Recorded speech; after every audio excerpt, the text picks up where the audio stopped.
All right, so this is Preach's video. I got to try WoW's player housing. It's better than we imagined. This video just came out, hot off the presses from Preach. We don't know too much about player housing besides a couple interviews. And once again, I am very cautiously optimistic about player housing. I think players have been asking for it. I think it could be very cool, but it's very dangerous to mess with because you don't want to kill your cities. You don't want to kill your world. The way I believe the cities are killed is if you add too much utility to a player house. If you add too much utility, the players don't have any incentive to leave their house. If they don't have incentive to leave their house, the cities feel dead. It's not good for an MMO. Let's see. This is our first look at what player housing is going to be like. I mean, I guess it's not like set in stone, but what it could be like with Preach. The message was clear at my event with Blizzard this weekend. Housing is here to stay. They have been working on this for a really long time, and it is way, way better than you think it's gonna be. Let's get into this. I'm gonna quick fire a ton of stuff at you because I got to see a hell of a lot, but I want to preface this very quickly, so indulge me for 1 minute. This thing that I went to with Blizzard is not the usual thing we get to do. This was not a marketing thing. We weren't allowed to record. We did do some interviews, but a lot of it can't be used because the devs were very open about where the future and stuff is going, and we can't share that information, so we will have our interview on our other channel as much as we could possibly show you.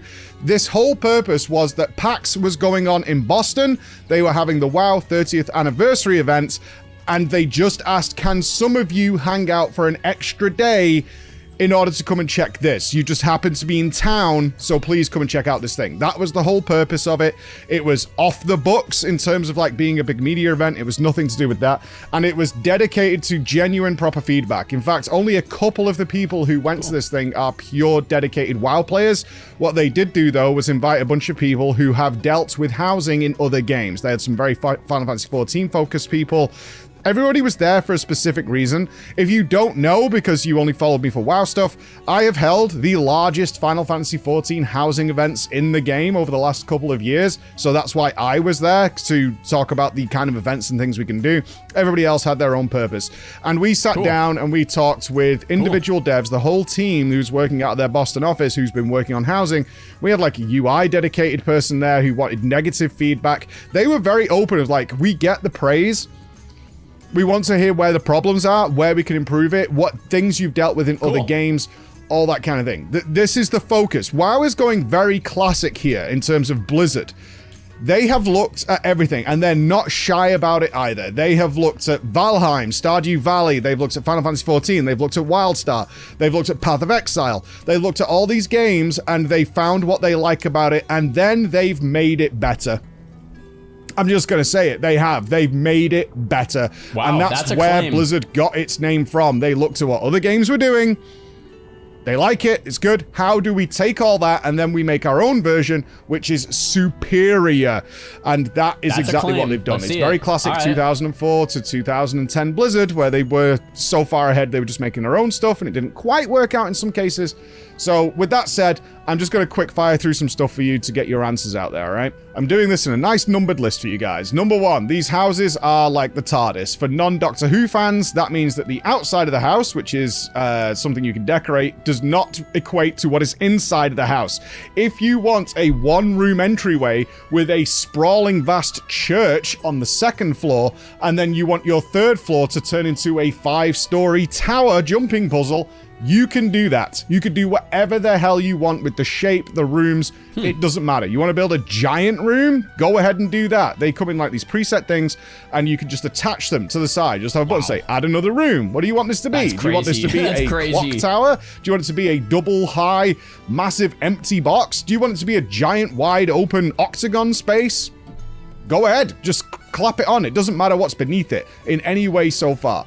I'm just thinking the Moon Guard parties are gonna be insane. Like, they're gonna be off the rails, man. Like Weed Elf already invited me to his party. I guess he's having a house party like to celebrate like the introduction of player housing. Like, it's probably gonna be it's gonna go dumb hard, man. Limitation is really, are the rooms accessible? You can't just make a floating room off in the middle of nowhere that no one can get to. That you can't do. But do you want to make a giant mega jumping puzzle? Sure. Do you want to make a giant maze? Sure. Do you want to make hidden rooms with secret doorways and passages? Yep. You can totally do that. Wow, that's the whole kinda cool. focus is freedom. Number 2. Do you want random blocks and things just floating in midair? Do you want a 200% scaled candlestick that shoots through the ceiling and looks like it's stabbing you in the face? Yep, go ahead and do that.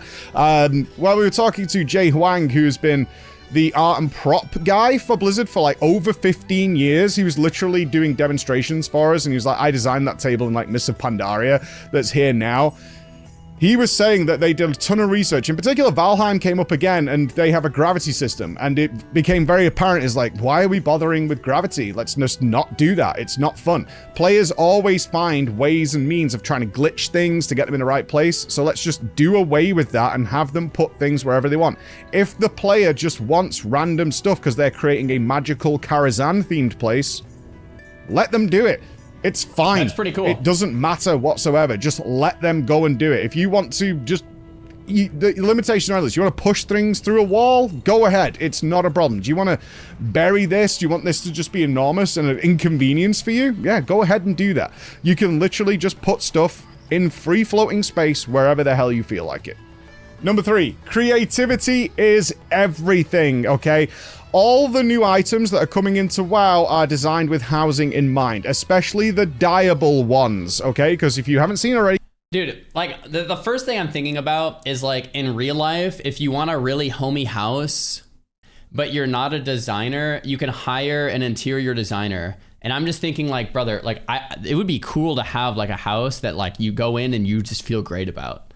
But, like, there's no way I could design it. Like, there's maybe if I spent hundreds of hours on it, but like, bro, I wonder if there's going to be like an outsourced thing. Like, yo, look, you know me, I know you. Let's get together. Let's plan out what we want. And like, you design my house without logging into my account, but like you become an architect for that person. Right? Like you become an architect, you become, you give them the privileges to design something. You know what I'm saying? You can dye and change the color of some of the items, not all, it's the new ones, and that is going to be the focus going forward, which we had confirmed with new assets coming into WoW. So they've got 2 problems they're dealing with. 1, a lot of the old items literally don't have like a bottom or a side on some of them because they were never going to be seen by the player, so why would you bother putting a bottom into it, right? So some tankards and carpets and things like that just don't have an underneath. They were never going to be seen. So they are retroactively going back and adding stuff to that over time, and they pointed out that we get basically a push every other day of brand new items that are being added to the library that have been fixed by the art team. New items, though, are all being designed with this in mind. That means that there's a new layer every time there's a big patch coming for World of Warcraft forevermore. This isn't going away. That means that if the next patch, based on the cutscene, and I'm not spoiling anything here, the cutscene is ethereal themed, you're going to get not only a new zone, awesome, new raid, awesome, but you're also going to get a bunch of new housing stuff because the assets for the new zone or whatever, if you think about how dense the Undermine is, are going to be joining the housing system as well. Wow. Right? So you're going to get that new layer forevermore, as long as, you know, if this works, which it should, there's just going to add, oh, cool, we're getting a new Murloc-themed or Troll-themed place. That also means we're getting a whole bunch of new housing things to come along with it, right? So that then means the next issue. Number 4. How many items can you have? For those of you who've definitely played Final Fantasy XIV, you will have probably come up against the item cap in a house very regularly. You can have a very limited amount of items, which means if you make a very dense room that's full of micro details and really tiny little things to give it that really nice depth and wonderful flavor you want to go for, the likelihood is you'll hit the item cap and you'll have to block off the rest of the house because that will have to be empty. You literally cannot put more items into the house. That is not going to be a thing from what we can see in World of Warcraft at all. The item cap we got in the build we played with, which is not like the release candidate or anything, was 10,000 items. The most dense buildings and rooms and houses 10,000. they have created internally, which involves, if all the marketing you've seen for housing is one house that Jay built. It's one house. All the shots you've seen of different themes, restaurants, all that kind of stuff is just one house. They have not gone past 2,000 items. You can be immense. Absolutely immense. This should not really be a thing. Now, so it's having said that, there is a caveat to it. Everything we were able to build in our build meant that one item took up one slot of the 10,000, right? That's not probably going to be the case in the live version because not everything is made equal. If you want to put a 200-foot rotating giant windmill in your building, which you can do right now, we did that, that will maybe take 5 slots, right? Whereas an undermined goblin pointing arrow that you attach to a wall will be 1. So they will vary that a little bit, okay. But generally speaking, items will not be a limitation in doing this. Number 5, how hard is it to use? It is stupidly easy to use, like, to the point where... Bro, I don't know why I'm thinking about this right now, but I'm just imagining Peekaboo's house, and it's just completely empty, and he just has like an assault bike, and then he just has like a counter with some bevs on it, and then like a bed. And that's kind of it, you know, like that's his house, and he's like, yep, perfect. You know, where the easy mode we didn't use because we defaulted to the advanced mode more than anything because we were rubbish with using the easy mode, which they came around and were like, everything you're trying to do right now in advanced mode you could do very easily in the easy mode because you have snap mode where it will just like clip to things, and if you say put segments of a floor together to make a fountain area, it will go, oh, you're making a circle, we'll just clip it together, or you can detach it or whatever, so you can move the whole thing if you put several things together. You then have freeform mode, so you can just rotate it using the mouse wheel or whatever. You can do whatever you want to do. And then you have the advanced mode where you can change the shape, size of it, and individual rotations and spin it and do all kinds of things. You can actually do that with the easy mode. It's just that we were rubbish with that, and we just defaulted to the advanced mode, which was still really easy to use. That is totally fine. It's very, very simple to use. They've done a great job here. I was actually really surprised. There are some limitations based on the feedback we gave, which is going to be added to the game. Like, I want to make sure you understand that everything I'm talking to you about now has been directly fed back to them, and they're fully aware of it. So, such things as a quick bar. If you're building, like Draknos built this very intense maze to get lost in, you're probably going to be using one piece of wall many, many times. So a hotbar to put that on so I can just click that hotbar and keep going, because you can keybind everything that you're doing here, which is great. I rebound all my keys to housing very quickly, and it worked out super well. Is you probably want that on a hotbar and a favorites list. That's all coming into the game. One thing that is missing right now that they're working on is a history mode. I'll talk more about that later in the limitations. But generally speaking, cloning is more difficult. So if you make... let's say you make a very custom thing. So one example, I made this view through a window, which is a very common thing to do in housing, where I took a piece of wall, I then like scaled it to a certain way to get a piece of the wall, and then I buried that wall into the floor so that I could create this window outlet that was the right size for my character. All that kind of stuff took very specific measurements. I can't then clone that piece to say I want the window to be twice as wide. So I want to clone that and do it again. Bro, like, that's what I'm saying with hiring interior designers. You think, like, bro, that goes so far over my head. Like, I'd be more with the Peekaboo, where it's like, let's just get the default house and we make sure we have the fridge and the bed and maybe a table. All right, you know? That's crazy. That's a limitation they're working on. And a history mode to go back through various changes that you made. They want to check into that. There's a technical issue that they're trying to resolve for that. But at the same time, it's not a mega inconvenience because all the information is given to you very easily. All the degrees are listed numerically, so you can just easily copy them, as well as the scaling numbers. So it's a minor inconvenience, nice to have for those kinds of things that you want to have. Number 6 then, performance. You're probably worried about performance, right? Fine. Like, actually really, really fine. You've got to think about it. This is actually not going... It's no different than a building in WoW without the rest of the outside world loaded either. There's a lot of things in there. I will say, I'm not going to mention any names. Some people did try to crash it by filling the 10,000 slots and didn't manage it. They've tried. They tried to lag it by making the most ridiculous things you could possibly imagine. Let's put it this way. If your game runs okay in the open world, you're going to be absolutely fine. And if you want to try, I have no doubt somebody will be able to lag this game out. Of course they will. Or create some sort of glitchy issue within this. But it's going to be an uphill battle that you're going to be trying to force to happen, right? That's going to be the thing that's going to happen there. Okay, those are the general things outside of what you've seen in announcements. Obviously, I'm looking at this with you have some preface knowledge.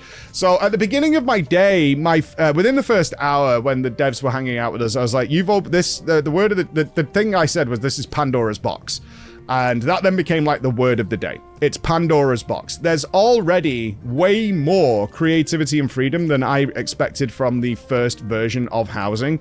And the problem you have now, which I think we all ran into, is you start having really grand ideas about things that you want that aren't there yet. Like ridiculous things. Because you have this whole massive template in front of you and you want to fulfill more insanity. You just want more and more things to do with it. Like, I want mega spotlights to create crazy shadows and things. And they're like, yep, that's coming. We're totally working on that. And now I want, like, tailored music. Can I get music to, like, be in this zone of the room? And then the music shifts. Bro, that's what I'm saying, man. Are you kidding me? Like, putting something and then shining a light with music? Like, bro, that is nuts. Here, so I can almost tell a story, because I can predict this like horror themed place where I want somebody to see something in a corridor and then the music shifts and they're like, yep, we're working on that, all those kind of things. But that's their issue they're going to run into. So I'm going to move into limitations and things now.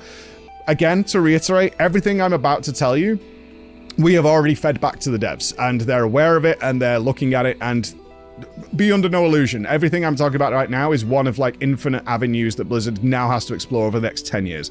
So number one, import, export. I was going to wonder about this, yeah. Let's face facts. Most of us, especially me, are not creative geniuses when it comes to housing. Like me. And actually just creating, I don't have the patience to do the minute detail. But there are those people out there, and this opens a whole new avenue for super users and truly amazing creative people to build wonderful, wonderful things. Now, here's the issue you run into, and this occurs if you're not aware of or you've not played a game with housing before. This is actually a genuine thing. Is you're opening the possibility of account sharing because you want. Dude, we were just talking about this because I don't want someone logging into my account to build it all. Import, export features, or giving someone the permission to build me a house on their account. Like they enter my house, they have edit. You know, you give them permission to build it. Something like that would be cool. Those people to come and do your house. Hell, we do this, not with account sharing, is we commission people and they build things in properties they have access to for us. Be that for the Race to World First, if we're doing an FF14 Race to World First, or for our parties and themed parties that we want to do. We have commissioned artists who go out and create these properties for us, and they're phenomenal, right? These builders are absolutely phenomenal. Similar to what we have already in WoW with loadouts and talents and things, import-export is a massive deal for me. One, you want to curb any possibility of account sharing whatsoever, or you want to be able to give moderation rights to another player to say, like, you are the server's... S-Fand actually a really good point here. It's like, when in Classic, somebody gets the recipe of, say, Lionheart Helm, that's the Lionheart Helm guy, and you want to speak to that guy and get them involved. That is going to happen with housing with these very creative people and gives a whole new lease on life for the game.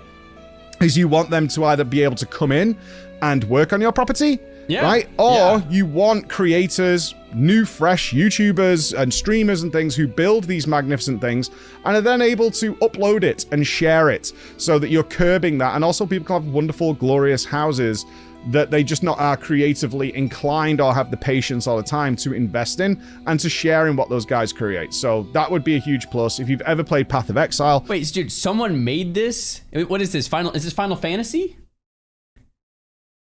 Bro. You'll know this is a huge thing. People create these wonderful and also, you know, outlandish housing arts to do things with. 2, longevity. This is a big concern of mine. Dead neighborhoods are a very real thing, especially in FF14. Everybody wants a house. Everybody can get a house. And wow, it's far easier than ever to get a house. Everybody has access to one. And then the internals of the house are completely untouched. They have the house, they have their plots, and then they don't do anything with it. An enormous percentage of houses are just bare, empty inside. Right, yeah. Now, this is where the neighborhoods are going to come in, because you'll know how it feels, right? You will be very excited week 1 to come into it, and then you're like, okay, I'm gonna leave it alone now, right? You don't want that to happen. So neighborhoods are something they weren't able to publicly, I'm dancing around it here, tell us much about. It's what I'll say. Okay. Because they're not ready to give detail on that. However, we were with the neighborhood lead, Toby, who was, I'll say this for the public viewing, nudge us in the direction that they're going with this. So they were very clear. We do not want housing to be something that's like bolted onto the game, and that's a separate feature of the game. So you have World of Warcraft, and then you have WoW housing. It's kind of got this distinct line between it. And that's where neighborhoods will come in. They're giving you like low 50s, so they weren't specific. It's like 50 to 55, depending. Housing slots, which should be more than large enough for a good active guild. Obviously, if you're in a crazy cesspool guild with like hundreds and hundreds of just nameless people in there, that's not quite big enough. Have multiple neighborhoods. But for, you know, the vast majority of active interactive guilds, that will be fine. But they're going to be holding events there. Seasonal events and things like that will be happening. Outside construction will be going on. And hopefully the activity to create events will be a big deal in order to... Okay, maybe someone in the chat can help me out here. I'm confused on what neighborhoods mean. Is there going to be... If I fly to somewhere in the game, you literally see a bunch of houses in the world? Or is it something where it's like instanced and you would go... and there would be a bunch of your guildie's houses kind of like in that instance? Is it okay, it's instanced. Is it instanced or is it in the game? I guess that's my question. It's instanced. Okay, so you would go to a housing area or whatever, and it would be like this big neighborhood of houses. Okay. To incentivize you actually going back there. So this isn't, say, Siren Isle. I go, I get my ring, and I just leave, and I never go back there again unless I want some pets or something like that. That's not what they're going for here, because that is a real issue in other games where housing is a separate game. 14 would be an example of that. And if you're not into it, you just never see it again. I have a house because I got the achievement. You have a house, right? Number 3. So return. Number 3 then would be return visits. Coming back to this, if you go and try and do what you can, they're going to have a progression system, right? So let's say week 1. This is another big concern of mine that I made them aware of, and they're working to make sure this doesn't happen, is that they will have some sort of progression system, right? I got to play, as the rest of us did, with basically a fully unlocked housing system.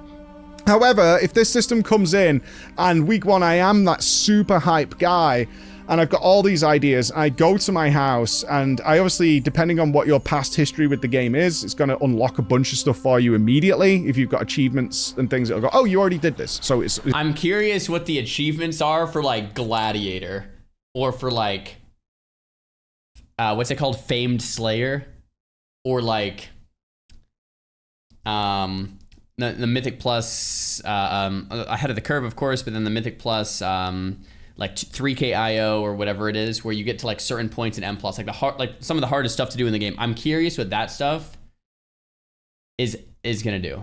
Or like, yeah, Keystone Master, Keystone Hero, Hero of the Alliance, Hero of the Horde, Gladiator, Fame Slayer, and Ahead of the Curve, like all that kind of stuff. I wonder what, like how epic this is gonna feel, or if it's just gonna be like a dinky little trophy, or if it's gonna feel like, holy crap, I want that, right? It's just unlocked for you. But you will have limitations. So you want to build this crazy jumping puzzle that's going to be like 6 stories high. It's going to have a connecting bridge across the middle that connects to something else. And you've got this huge idea. However, you go week 1 and you're kind of limited to floor 2 and maybe like 4 rooms. And you're like, oh, okay. And it's not until you get to like progression track 5 to get more things, but by the time you hit that, you've kind of lost interest. That excitement has dwindled away, and you just can't be bothered, right? It's kind of just fallen into, oh, okay, well, I've unlocked it. I'll go and check that weekend maybe, or anything like that. That is a real problem that I don't want them to run into. People should be able to do some pretty amazing things day 1. I think that's a vital part of this. They're aware of it. They're going to do stuff to incentivize you there. I want to be clear on this, though. If you don't want to engage with housing, they were very clear on this, then you don't have to, right? They want to incentivize you going back and investigating your neighborhoods and going seeing it, so it's not unfamiliar, it's not a forgotten part of the game. This is evergreen. This is something that's going to be here forevermore. But if you were like, I hate housing, sure, that's fine. That's your prerogative. Then you won't have to deal with it in any way, so they're not going to tie it to anything. That's a big deal. Okay, utilities up next. Okay, I was gonna say that's a big deal because with WoW garrisons and warlords of Draenor, you made so much gold from those table missions, like millions, that like everyone should level up their table missions and like be in their garrison, which means if you're gonna do the table missions all day, you should probably like hang out in your garrison all day, which means the cities are all kind of all dead. So it's like, if you give players too much of a reason to be in the house all day, that's a problem, right? You want to make it like, okay, for the players that want to do this, let's build this really cool, awesome thing. But you don't want it to be like, okay, everyone needs to be in their houses all day long, because, right, then we have Garrisons 2.0. Number 4. Utility. Oh my god. There were a couple of, I'm not mentioning names, but a couple of young creators there who were not there during the Garrison days. I was really lucky in the, I don't know if they're releasing any of the pictures because they took a lot of us during these rounds. This is a big we one, literally guys. had a big bunch of chairs in a circle where we were all shooting back and forth. I was sat next to Paul Cubitt. That name might not mean anything to you, but it should. Paul's been there forever. I interviewed him back when I went to visit the campus. This guy is a creative genius, responsible for a lot of cool things in World of Warcraft. And some of the younger creators who were there were like, what about utility? Can we have like an auction house? Come here. And I was like, oh no.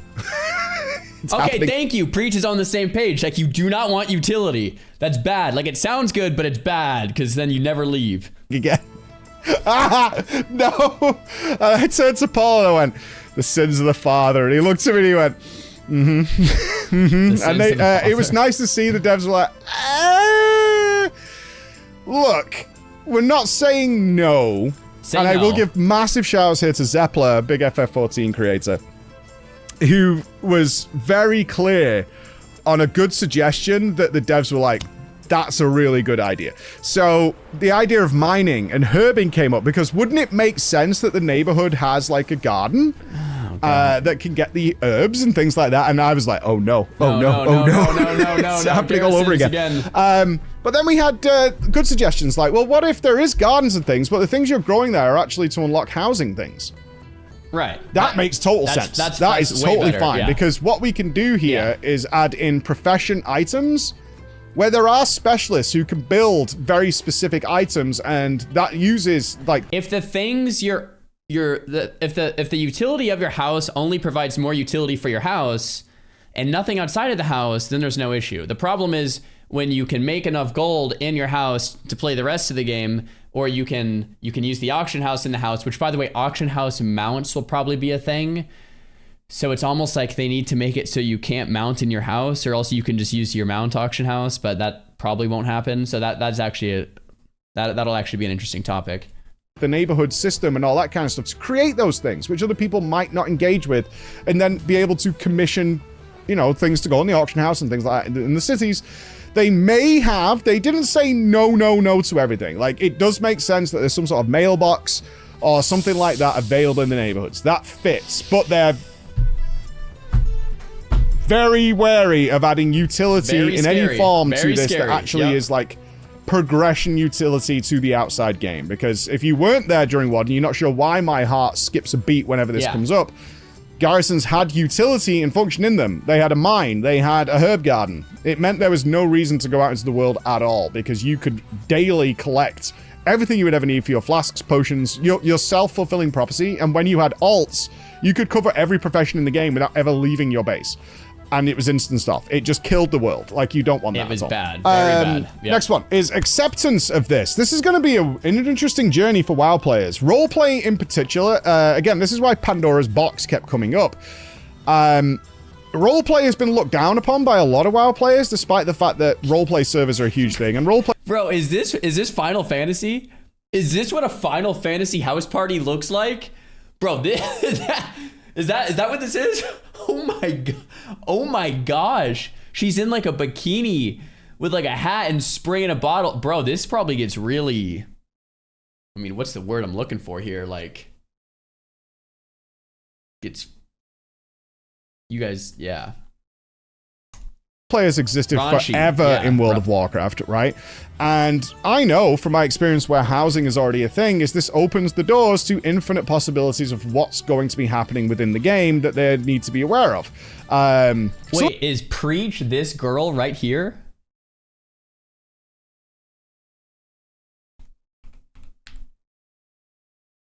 Wait, this is Preach's character? No, I'm not judging. I was curious. Okay.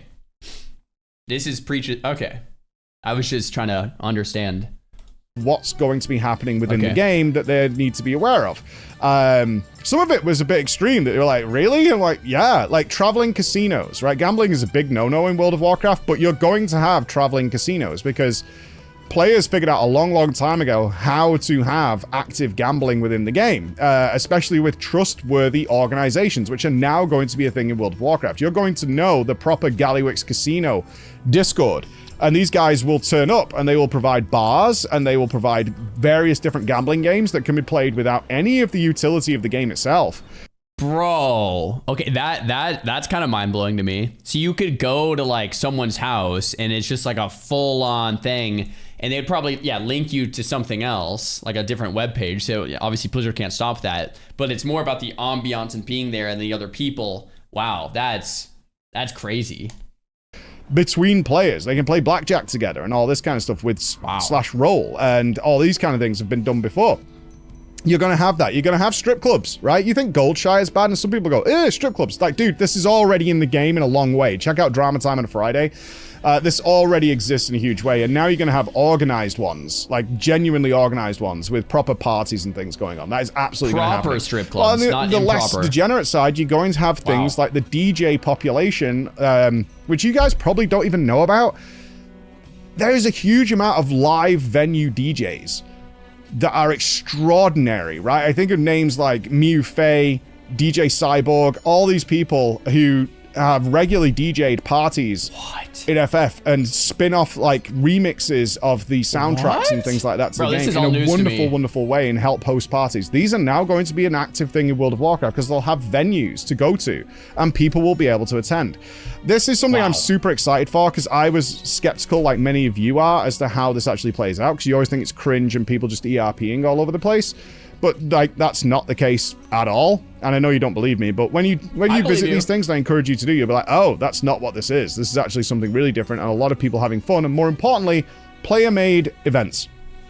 This is the evergreen content that you want in your MMO, because this opens the door for the social elements that World of Warcraft specifically has lacked for a really long time, with phasing and innocuous names and people being changed from their name to rogue or mage or whatever. The resistance is going to be there for this, but ultimately, if it's handled well and it's encouraged and Blizzard supports these kinds of events and publicizes major ones, then this is going to be an immense addition to the game. There's so much more that I want to talk about with you guys, but I want to keep it as short as possible. So we'll have the full interview over on our second channel, like I mentioned earlier. But the idea of IP crossover for different themes, right? Can we get StarCraft themed stuff? What if I kill Lilith on hardcore in D4? Can I then have a Lilith trophy? I will say, like NPCs working in the houses, right? This is a big thing that I can play dress up with. People love doing that kind of stuff. My warband alts hanging out. They already have shown your pets and stuff will be available. All these kind of things. And the message is clear from me. If this is version 1 that I got to test of the housing, they've way exceeded expectations by a long, long way. It was really nice that they stopped a lot of the feedback to say, this is great, all the positive, we want the negative. Where are you running into issues? And we gave a lot, especially on like UI interactions, search criteria, all this kind of stuff. We really looked at everything. Basically, if you can think of it, they've thought about it and are working on it, but they're working on Pandora's box. Every single person who plays with housing is going to want something else. And that's going to be coming. You better put the assault bike in there, Blizzard. This is years and years of work. But for a starting point, how they kept this a secret for as... I now know how long they've been working on this. How in the hell they kept this secret, I don't know. But it's pretty exciting. It's really cool. So there you go. Any other questions, you can find me on Twitch. And I'll answer whatever I can. Because by the time you see this, the embargo's lifted. Hey! All right. Bye, guys. Wow, okay, it's over. Wow, that was a good vid. The big question I had going into it is the utility section right here. And this to me is still like, if they can get this part right to where it's only adding to the game, but not a necessary part of the game where you don't leave, then I think it's going to be a win. But if they mess this part up to where it's Garrison 2.0 and it kind of feels like it's killing the world instead of adding to it, then I think it's a massive L. And it sounds like they're very aware of it, like very aware of it. And I think that's good. I think that's great. If they're like, oh no, we're going to try to do it different, you know, it's like no, like you should be properly cautious about the utility in these homes. And I think they are. So that's cool. And in terms of this acceptance piece, like, so I rolled on Moonguard for Warthen, and that's how I met people like Weed Elf, aka Wise Tauren, and got him into OnlyFangs. And you guys saw how cool that can be, right? And my experience on Moonguard kind of like changed my perspective on role playing. It's really just people talking to each other in a game again. Kind of like how you used to back in 2004, but now on most servers, no one talks to each other anymore, and they just ignore each other and fly around and just go to their dungeons and then log off. It's like, it just brings back that social aspect of like going up to someone and being like, hello, what are you doing here? And then you create a dialogue, and it's like, okay, yeah, that's what gaming just used to be. Now it's called role playing. Now, of course, there's obviously different types of role playing, and we don't need to get into that. And yeah, that's its own thing. But yeah, it can be a cool thing. It can definitely be a cool thing. All right, man. Player housing. Here we go. Thanks for the update, Preach. That's what we're talking about. That's what we're talking about, guys. There we go.